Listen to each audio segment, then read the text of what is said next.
Well, I can tell you right now that when I met with members of the Knesset, and when I was in Israel meeting with members of the IDF, that they realize that if the United States does not get more involved in defending Israel, we're going to be in trouble.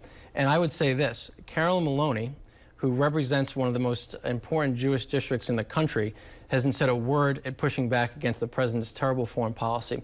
John Kerry is running a State Department that has hurt our relationship with Israel, and President Obama is questioning the intentions and the motivations of Prime Minister Netanyahu. And frankly, I can tell you this right now, that if President Obama continues down this path, and if he's not challenged by members of his own party like Carolyn Maloney, we are going to be in a bad place from a national security standpoint. Okay, we've got more to talk about, but just to be clear, you're saying the president should unconditionally support the Netanyahu government or unconditionally support whatever government happens to be there? Oh, no, Errol, I'm saying that the president should take away the White House approval for munitions that are going to Israel. Right now, the president has done something that no other president has done before, and that is scrutinize every single bullet, every single gun, every single mortar that is going to Israel, whether or not it's been already approved. The DOD approves munitions going to Israel, and the president is now forcing and making sure that the White House